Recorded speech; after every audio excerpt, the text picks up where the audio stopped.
There are infinite ways to improve your individual football skills. Some players focus on dribbling, others spend hours working on passing. Some believe ball control is the key, while others swear by improving their weak foot. And while all of these are important, the truth is there are more efficient ways to develop an incredible technique. Because here's the thing, not every player needs the same training. One footballer might struggle with first touch, while another might lack precision in passing. One might be fast but have no endurance. Another might have strength but no agility. Every player has a different skill set, and that means improving your technique is a unique challenge for everyone. And this is where most players get it wrong. They train blindly, following generic routines without understanding what they actually need to improve. They do drills that might not even apply to their weaknesses, wasting time on things they're already good at while ignoring what's actually holding them back. That's why I need you to do something right now. Grab a pen and paper. I want you to write down your football abilities like a FIFA card. Rate yourself on everything: shooting, passing, pace, stamina, dribbling, ball control, strength, vision, weak foot, decision making. Be brutally honest. No overestimating, no sugarcoating, because the more accurate you are, the more this will help you. Once you have it written down, look at it carefully. What stands out? What's your strongest trait? What's your weakest? If you had to step into a high-level match right now, which area of your game would break down first? When you see your strengths and weaknesses on paper, you stop training blindly. You start training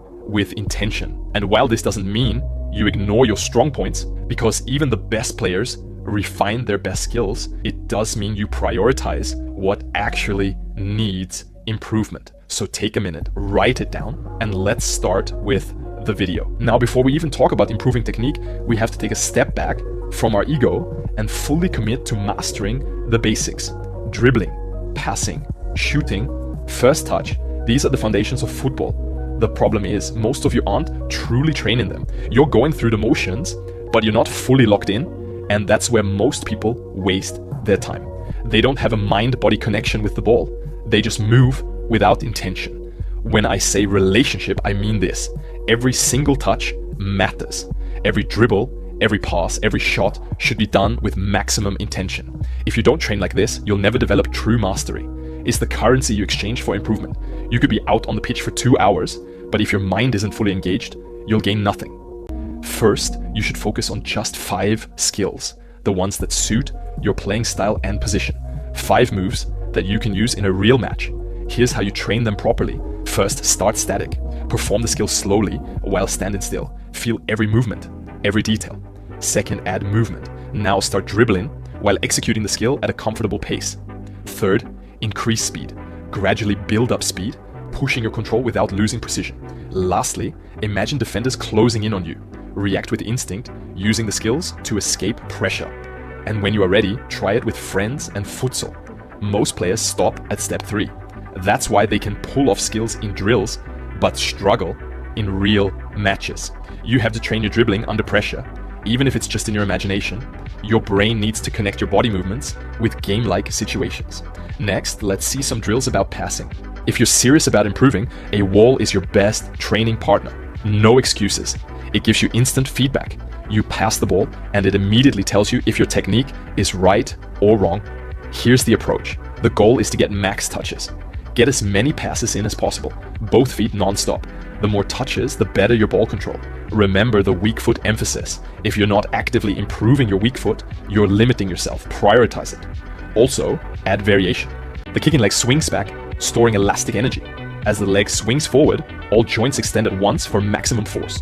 When you contact the ball, the foot only stays on the ball for about 10 milliseconds. 15% of the energy from your leg transfers to the ball, making force application crucial. Not just touch it, then mix it up. Add spins, add awkward bounces, hit the wall at different angles. Try controlling it out of the air and playing it back clean. The ball moves differently every time, and your job is to adapt. That's real control. If it's too easy, tighten the space. Play faster. Make it unpredictable. So get a wall, make mistakes, figure it out. And when the ball stops surprising you, that's when you know you've got control. There's a secret way to boost your technique faster than most people realize, and it's not some complicated drill or new training method. It's playing other sports. Nowadays, athletes are told to specialize too early, to stick to one sport, one movement pattern, one way of thinking. And on the surface, it makes sense. More time spent on football should mean better results, right? But that's not how the body or the brain works. When you specialize too early, Your body gets stuck repeating the same patterns over and over. This creates imbalances, limits your movement vocabulary, and increases the risk of overuse injuries. Your brain also suffers. You become robotic, predictable, less creative, and in a sport like football, where unpredictability is everything, that's the last thing you want. Playing other sports forces you to move differently. Basketball teaches agility, balance, and quick decision-making. Rugby toughens you up and improves body control under pressure. Tennis enhances coordination, reaction speed, and touch. Even sports like volleyball, boxing, or skateboarding can sharpen your balance, spatial awareness, and overall control. Most players today are stuck in the highlight trap. They binge short clips, reels, and best moments thinking they're studying the game. If you want to truly improve, stop watching football like a fan and start watching like an analyzer. When you only watch highlights, you're missing 90% of what actually makes a great player. You don't see how they move off the ball, how they position themselves, how they react to different situations. You don't see the little adjustments they make, the scanning, the body feints before receiving a pass, the way they conserve energy throughout the game. Next time you watch a full game, don't just follow the ball. Pick a specific player in your position and watch their movement. Look at how they create space, how they defend, how they time their runs. Pay attention to their decision making. When do they dribble? When do they pass? When do they slow the game down? You'll start to notice patterns. You'll see how world-class players make the game look easy. Not because of the highlight reel moments, but because of their intelligence and positioning. You'll understand where to be at the right time, whether you're attacking, defending, or transitioning. Watching full matches helps you recognize when to take risks and when to play safe. I hope you enjoyed this video. Let me know in the comments in what position you play.